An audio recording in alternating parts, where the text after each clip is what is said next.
નમસ્કાર દર્શક મિત્રો, હું પાર્થ તમારું સતલોક ટીવી ગુજરાતમાં સ્વાગત કરું છું. આજે અમારી ટીમ વડોદરા જિલ્લાના મકરપુરા વિસ્તારમાં આવી છે, જ્યાં એક વિરલ પાર્ક નામની સોસાયટી છે. વિરલ પાર્ક નામની સોસાયટીની અંદર એક સત્સંગનું આયોજન કરવામાં આવ્યું છે. હવે એ સત્સંગ છે સંત રામપાલજી મહારાજનો. દર્શક મિત્રો, જેવી રીતના તમને બધાને ખબર છે, અમારી ટીમે તમને ખબરો પહોંચાડી છે ટાઈમ ટુ ટાઈમ કે સંત રામપાલજી મહારાજ નો જે પ્રસાર છે થઈ રહ્યો છે, એ ગામડે ગામડે થઈ રહ્યો છે. દરેક રવિવારે એમના સત્સંગનું આયોજન હોય છે, અલગ અલગ વિસ્તારોમાં, અલગ અલગ ગામની અંદર હોય છે, અને પુસ્તક વિતરણનું પણ આયોજન હોય છે. પણ આજે શનિવારનો ટાઈમ છે, શનિવારની રાત છે. હવે રાતના ટાઈમે સત્સંગનું આયોજન કરવામાં આવ્યું છે આ સોસાયટીની અંદર.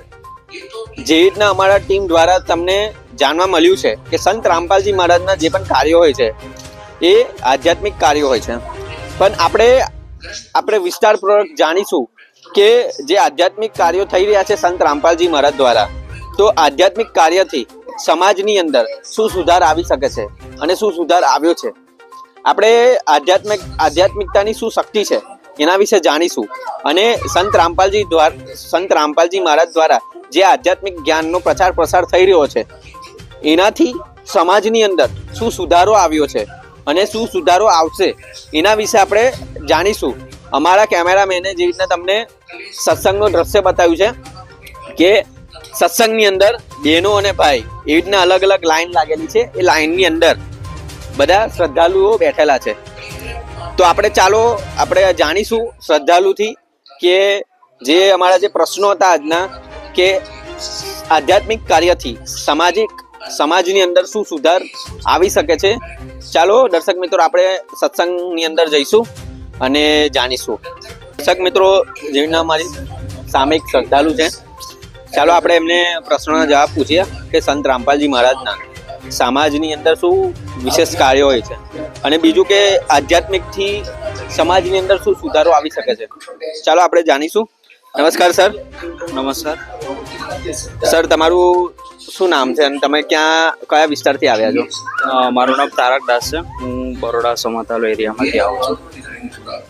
સર, જેવી રીતના અમારી ચેનલ દ્વારા દર્શકોને જાણવા મળ્યું છે કે સંત રામપાલજી મહારાજનો જે પ્રસાર થઈ રહ્યો છે, દરેક ગામડામાં થઈ રહ્યો છે, અને દર રવિવારે થાય છે. કોઈ પણ ટાઈમે થઈ જાય છે, કોઈ પણ વારે થાય છે. પુસ્તકનો પણ પ્રચાર થાય છે જોરોશોરોથી. તો સંત રામપાલજી મહારાજના જે કાર્યો હોય છે, આ બધા આધ્યાત્મિક કાર્યની અંદર આવે, કે જે આધ્યાત્મિક જ્ઞાનનો પ્રચાર કરે છે.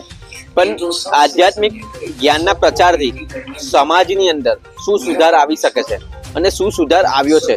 જેવી રીતના આજે આપણા દેશની યુવા પેઢી છે, બરાબર, એ મોટા ભાગની યુવા પેઢી જે અત્યારે કુરીતિઓ તરફ, વ્યસનો તરફ જઈ રહી છે. તો આ જ્ઞાનના પ્રચારથી, જ્ઞાન સાંભળવાથી એમની અંદર શું પરિવર્તન આવી શકે છે, અમારા દર્શક મિત્રોને વસ્તુ જણાવજો. હવે જે અમારા ગુરુજી તત્વદર્શી સંત રામપાલજી મહારાજજી જે અમને સત્સંગના માધ્યમથી તત્વજ્ઞાન આપે છે, જેનાથી સમાજમાં ઘણો બધો ચેન્જ આવ્યો છે. જેમ કે આજકાલ તમે જોઈ શકો છો કે ઘણા બધા યુવા પેઢી વ્યસન તરફ અને ઘણી બધી કુરીતિઓ તરફ આગળ વધ્યા છે. તો અમારા ગુરુજી સત્સંગના માધ્યમથી એવું તત્વજ્ઞાન આપી રહ્યા છે કે માનવ જીવન છે બહુ દુર્લભ છે, એક જ વાર મળે છે, અને ખાલી મનુષ્ય જીવનમાં જ ભક્તિ કરીને મોક્ષને પામી શકીએ છીએ. તો એ વસ્તુ, એનું ઇમ્પોર્ટન્ટ જે અમારા ગુરુજી તત્વદર્શી સંત રામપાલજી મહારાજ મનુષ્ય જીવનનું મહત્વ બતાવ્યું છે, અને સત્ગ્રંથો ખોલીને બતાવ્યું છે કે આપણે મનુષ્ય જીવન આવી રીતના વેસ્ટ ના કરવું જોઈએ. પહેલું તો એટલે ઘણા બધા યુવા પેઢી જે તત્વદર્શી સંત રામપાલજી મહારાજની શરણમાં આવ્યા છે, એમને સૌથી મોટામાં મોટો લાભ તો એ થયો છે કે વ્યસનોમાંથી મુક્તિ પામી છે, મુક્ત થયા છે. અને બીજો મહત્વનો ફાયદો એ છે કે મોક્ષ તરફનો રસ્તો જે મોકળો બન્યો છે. અને બીજી સમાજમાં ઘણી બધી કુરીતિઓ છે કે જેમ કે લગ્ન પ્રસંગમાં તમે જોઈ શકો છો કે દહેજ ને એવું બધું લે છે. તો અમારા ગુરુજી તત્વદર્શી સંત રામપાલજી મહારાજ સામાજિક કાર્યમાં પણ દહેજ મુક્ત રમેણી, જે લગ્ન કહેવાય છે, દહેજ રમેણી કહેવામાં આવે છે, 17 મિનિટમાં થાય છે. જેમાં કોઈ પણ દહેજ લેવામાં આવતું નથી. તો જેનાથી જે કહેવાય છોકરી પક્ષ અને છોકરા પક્ષ દ્વારા કોઈ પણ ભાર રહેતો નથી. તો એ અમારા ગુરુજી સત્સંગના માધ્યમથી એ પણ સમજાવે છે કે આપણે અહીંયા આવ્યા છે એક લેણદેનના લીધે આવ્યા છે. જેમ કે એક વાણી છે કે એક લેવા એક દેવાદૂતમ, કોઈ કિસી કા પિતા નહીં ભૂતમ, રણ સંબંધ જોડ્યા એક ઠાટા, અંત સમય મેં સબ બારા બાટા. એટલે એ જે વાણી પરથી અમારા ગુરુજી સમજાવે છે કે આપણે રણ સંબંધથી એકબીજા સાથે જોડાયેલા છે. બરાબર છે.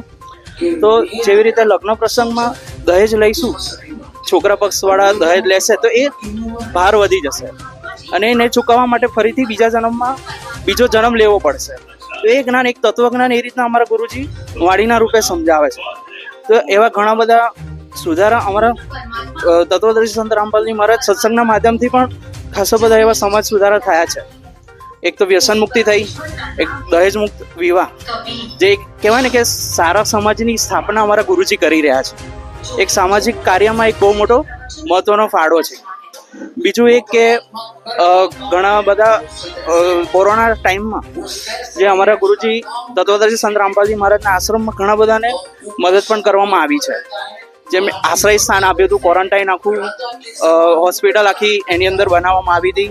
એવા ઘણા બધા સામાજિક કાર્યો પણ તત્વદર્શી સંત રામપાલજી મહારાજના સાનિધ્યમાં પણ કરવામાં આવી રહ્યા છે, આવે છે.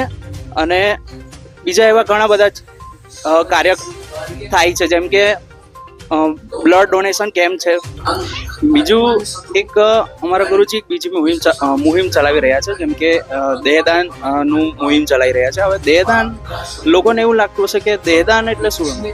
હવે દેહદાનનું અમારા ગુરુજી એ મહત્વ બતાવી રહ્યા છે કે મર્યા પછી જીવનું કોઈ પણ, આ જે શરીરનું કોઈ પણ મહત્વ રહેતું નથી. તો અગર આપણે દેહદાન કરીશું તો હું પોતે એક માઇક્રોબાયોલોજીસ્ટ છું, મેડિકલ ફિલ્ડમાં છું, પેરામેડિકલ ફિલ્ડમાં. તો હવે જે મર્યા પછી જે શરીરનું કામ જે છે એ મેડિકલ ફિલ્ડમાં જે MBBS જે ડૉક્ટર જે એનો અભ્યાસ કરે છે, તો જેનાથી એ લોકોને આવનારા સમયમાં જે નવા રોગો છે એનું સંશોધન કરતા હોય છે. તો એક એના કામ માટે પણ આવે છે અને એ લોકોને એજ્યુકેશન સેક્ટરમાં પણ બહુ સારું એવું એ લોકોને નવું શીખવા મળે, નવું સંશોધન એ રીતે થાય છે. તો જો આપણે દેહદાન નહીં કરીશું તો જે ડૉક્ટરની ફિલ્ડમાં જે લોકો છે તો એ લોકો કઈ રીતે જાણી શકશે. તો આ એક બહુ મોટી મુહિમ અમારા ગુરુજી તત્વદર્શી સંત રામપાલજી મહારાજ ચલાવી રહ્યા છે. તો એ એક બહુ મોટો મહત્વનો ફાળો અમારા ગુરુજી આપી રહ્યા છે સમાજમાં. ધન્યવાદ સર. સત સાહેબ. દર્શક મિત્રો, જેટલા તમે જાણ્યું, અમે થોડા શ્રદ્ધાળુથી પૂછ્યા પ્રશ્ન, તેમને બહુ સારી વ્યવસ્થિત રીતે સમજાયું કે આધ્યાત્મિક જ્ઞાનથી સમાજની અંદર કેવી રીતના સુધાર આવી શકે છે અને બીજા પણ સામાજિક કાર્યો સંત રામપાલજી મહારાજ કયા કરે છે પણ અમે જાણ્યું, તમને જણાવ્યું. તો આવી જ નવી ખબરો જાણવા માટે અમારી સાથે જોડાતા રહેજો સતલોક ટીવી ગુજરાતમાં. धन्यवाद. सतलोक टीवी गुजरात फेसबुक पेज को लाइक और फॉलो करना न भूलें। अधिक जानकारी के लिए आज ही डाउनलोड कीजिए संत रामपाल जी महाराज एंड्रॉइड ऐप।